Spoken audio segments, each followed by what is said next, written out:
bloque de MB Noticias y ya recibimos en estudio a Gabriel Gurméndez, precandidato por el Partido Colorado. Un gusto que esté aquí esta mañana. Un gusto, muy buenos días, muchas gracias. Realmente, una de las cuestiones que dice, usted dijo, vamos a generar un impacto positivo en el Partido Colorado y en Uruguay. Dice, vamos en serio. ¿En qué va en serio? ¿Cuál es la propuesta? Yo creo que tiene que ver con nuestra visión de país, con la identidad de nuestra candidatura. Creo que estamos hablando con propuestas muy claras, estamos hablando de una visión de la economía, estamos presentando equipos técnicos robustos, fuertes en materia económica, agropecuaria, de seguridad, de salud.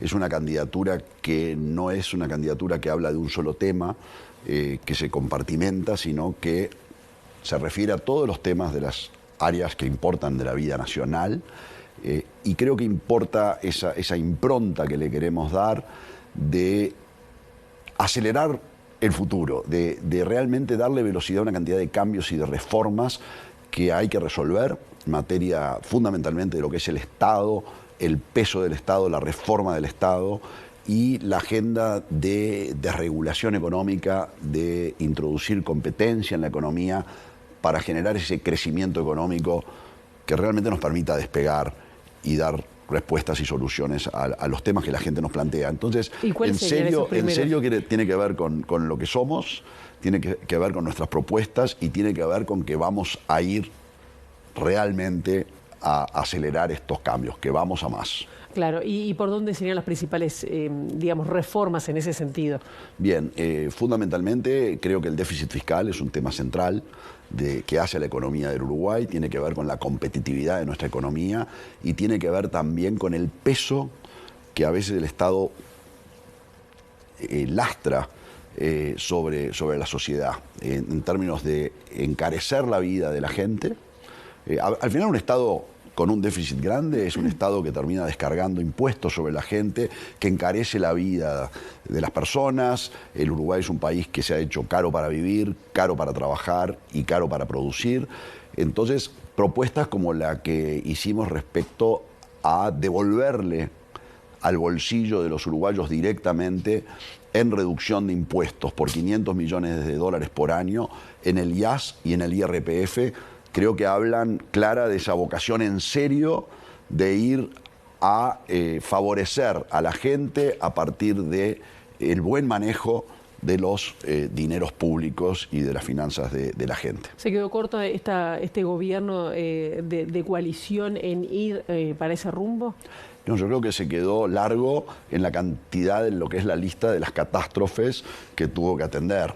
Sequía, pandemia, guerra en Ucrania, debacle económica en la Argentina, y aún así fue capaz de reducir algunos impuestos y tener una solución de las cuentas nacionales adecuada. Y creo precisamente que es a partir de estos últimos 5 años de coalición, donde se abatió la inflación, se generaron puestos de trabajo, se aumentó el salario real, se pusieron las empresas públicas al servicio de la gente y se llevó adelante una de las inversiones récord de materia de infraestructura, que en una futura administración, precisamente yo creo que es el momento de que pongamos el acelerador a fondo en estos cambios que van a permitir el crecimiento económico. Fundamentalmente, además, vinculados a abaratar el costo de producir y el costo de vivir en el Uruguay. Desde medidas microeconómicas, como algunas que hemos propuesto muy concretamente. Hemos usado el ejemplo de la famosa pasta de dientes, ¿sí? Como realmente no porque le vaya a cambiar la vida a los uruguayos, pero sí como ejemplo de esas cosas que se pueden hacer para abaratarle la vida a los uruguayos. Pagamos la pasta de dientes de las más caras del mundo, simplemente porque tenemos una norma, un trámite, un registro en el Ministerio de Salud Pública que impide que haya competencia en la introducción de este producto en el Uruguay. Al final terminamos pagando más caro que lo que vale la pasta de diente en España, en Estados Unidos o en Brasil, simplemente por una traba burocrática o administrativa que nosotros propusimos eliminar. Si se puede vender ese producto en el extranjero avalado por otro país, entonces se puede vender en el Uruguay. Y eso hay una cantidad de ejemplos que abaratarían la vida de la gente simplemente por desburocratizar o eliminar trámites innecesarios y obstáculos. ¿Y cuánto bajaría, por ejemplo, la pasta de dientes? Hay estudios económicos hechos, estamos hablando de un porcentaje muy importante, en algunos casos hasta la mitad, en algunos productos de higiene personal. Pero, ¿sabe lo bueno de este ejemplo? Habla de que, yendo por este camino, nosotros podemos abaratar la sociedad uruguaya, podemos ser más competitivos para salir a venderle nuestros productos y nuestros servicios al exterior, dinamizar la economía y realmente crecer, que es lo que nos importa. Y esto es bien importante cuando hablamos de la gente que quiere emprender, ¿sí? Que el espíritu ese de iniciativa, el que tiene una idea, el que quiere poner un pequeño negocio, la persona joven, un estudiante de UTU o UTEC, que tiene una idea innovadora, tecnológica y quiere salir adelante, estos trámites, barreras, tasas, impuestos, cargas, es realmente como una carrera frustrante para el que quiere salir adelante. Cada una de esas normas parece poco. Cuando uno las acumula y tiene la experiencia de tratar de salir adelante con estas cosas, se da cuenta que este es un país donde emprender, generar riqueza, se hace difícil. Y realmente nosotros queremos por ahí, porque por decreto no se genera la riqueza. ¿Qué es la diferencia? Pienso en, hay 8 candidatos, precandidatos en el Partido Colorado. ¿Cuál sería, digamos, por qué lo votarían usted dentro de lo que es el panorama de los colorados? Creo que tenemos esta visión de la economía que claramente nos diferencia de los demás. ¿Más liberal que el resto? De alguna manera sí, y viene del origen de lo que somos históricamente dentro del Partido Colorado, herederos de esa vocación, de esta visión que Jorge Valle representó en algún momento en el país, pero creo que superadora de ese momento, estamos en otro tiempo. Creo también que tenemos estos equipos técnicos de gran fortaleza, es decir, tener un equipo económico donde está Julio de Brum, Isaac Alfí, Edgardo Favaro, Graciela Pérez Montero, Verónica Costa, o tener un equipo de agro dirigido o coordinado por Martín Aguirre Zavala, exministro de Ganadería, Agricultura y Pesca, otros 3 exministros de Ganadería, Agricultura y Pesca como Roberto Vázquez Platero, Pedro Boneno, Quique Gasparri, Eduardo Blasina, un referente del sistema agropecuario, con una visión desde el punto de vista ambiental. Es decir, estar con estos equipos, Ney Castillo en salud, Jorge Barrera en seguridad, junto con el equipo de criminólogos, de policías de alta graduación, Óscar Ventura en ciencia, Leonardo Guzmán en cultura. Es decir, me parece que le da una fortaleza a nuestra candidatura que claramente también diferencia de los demás. Y después esto, estar haciendo propuestas concretas, como es la reducción del IAS y del IRPF, sustentada por estos técnicos, expertos y probados, o la desregulación de toda la cadena de comercialización de combustibles y la desmonopolización de ANCAP, lo que hemos propuesto en materia de competitividad agropecuaria. Me parece que es una candidatura en ese sentido que le está hablando de las cosas que le importan a la gente. Se habla de que puede haber una polarización dentro del Partido Colorado, también a los otros partidos, ¿no? ¿Le teme a eso? Mire, al final del día el Partido Colorado tiene hoy 8 candidaturas. Los matices entre 8 son a veces difíciles de distinguir, por eso nosotros enfatizamos lo que nosotros somos, que creo que es claramente distinto de lo que es el resto de los candidatos del Partido Colorado. Recién estábamos viendo, por ejemplo, que el senador Adrián Peña de Ciudadanos había impulsado un proyecto de ley para transparentar los ingresos a las intendencias. ¿Usted de qué lado se pone? ¿Los blancos que decidieron no votarlo o la propuesta de Peña? Mire, yo me pongo del lado de la gente, que para sostener el gasto de las intendencias tiene que pagar impuestos. Me parece que nosotros tenemos que aliviarle a la gente y por lo tanto aliviar el gasto. Así como lo propongo para el Estado, creo que hay que hacerlo también para las intendencias. Las intendencias del color que sean, blancas, coloradas o frente amplistas. Así que yo me pongo del lado de tratar de hacer lo que yo hice en Antel.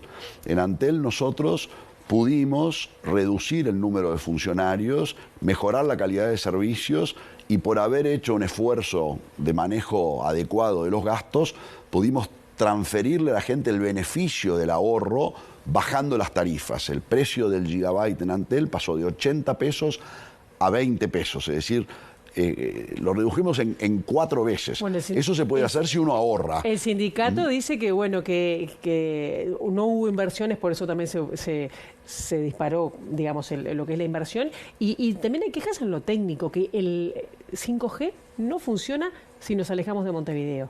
Mire, es que no hay 5G fuera de los centros urbanos. El 5G empezó en las ciudades, está en las ciudades, no está en otros lados. Tiene un avance mucho más importante que cualquier otro país de América Latina porque el despliegue va mucho antes. Pero acá lo que hay que hacer, Pilar, es ir a los números y no a los relatos. Los números están ahí, están auditados. Mire, Antel dio los mejores resultados de su historia económicos en los últimos 3 años. Para mí fue una muy buena noticia. Se acaban de publicar los datos del último año. Ahí es que dice el sindicato que no hubo inversión. Pero entonces vayan a los números de la inversión y vean. Y comparen contra los años anteriores de gestión. Porque si no hubo inversión ahora, entonces en los años anteriores hubo menos inversión. Porque claramente los números son mayores. Y hubo mayor aporte a rentas generales, hubo reducción de tarifas, se atendió socialmente con equidad y acceso de servicios. Hoy nos están escuchando aquí en Montevideo, barrios enteros del cordón periférico de Montevideo, los hogares más vulnerables que no tenían fibra óptica. No había fibra óptica en Casaballe, no había fibra óptica en Barrio Borro, no había fibra óptica en Cerro Norte, no había fibra óptica en el barrio La Paloma. Lo mismo pasaba en el interior. Claro. No había fibra óptica en Cerro Pelado o en La Capuera, por decir 2 lugares de Maldonado. Es decir, había todo una cantidad de hogares. Ahí había una planificación que ya se venía haciendo. Sí, no? Por supuesto, pero hubo también una falta de planificación. Porque lo que pasó fue que fue tal el exceso de gastos que el gobierno de Astor y el gobierno de Vázquez tuvieron que parar las inversiones y quedaron para atrás los hogares socioeconómicamente más débiles en todo el cordón urbano de Montevideo. Y en el interior del país, 170 villas y pueblos que no tenían. Hoy tenemos más de 40 barrios de Montevideo con fibra óptica, 170 villas, pueblos y ciudades del interior con fibra óptica, gente que había sido olvidada en las últimas administraciones. Tengo 2 preguntas bien cortitas, porque el tiempo se nos acaba. Con respecto a, bueno, ante la arena, ¿usted estaba de acuerdo en volver a reexaminar la causa? Aunque muchos dicen que no. Sí, porque de la misma manera que en función de las evidencias que yo vi, las auditorías que conocí y la denuncia penal que con convicción llevé adelante, eso nada ha cambiado, por lo tanto creo que sí, que se debe ir hasta las últimas instancias posibles para que los uruguayos conozcan de qué manera se manejaron los dineros de la gente en este proyecto. Carolina H., que estuvo hace un par de semanas, dijo que el Partido Colorado se había desdibujado, digamos, la identidad en este gobierno de coalición. ¿Usted opina que es así, que tendría que haber tenido otra impronta? No, yo creo que el Partido Colorado fue un socio que actuó en la coalición, actuó con su vocación para llevar adelante lo que estaba establecido en el programa acordado con el gobierno. Es un partido que siempre se caracterizó por la acción de gobierno, por asumir sin mirar costos políticos en eso que es la ética de la responsabilidad. Llevó adelante y colaboró en propuestas importantes como tuvo que ver con la LUC, la reforma educativa, la reforma de la seguridad social. Me parece que si hay algo que el Partido Colorado es un partido de responsabilidad y de gobierno, y en eso no hay nada que se haya desdibujado. Gabriel Gúmendez, muchísimas gracias por estos minutos. Un gusto, muchas gracias, Pilar. Y nosotros ahora seguimos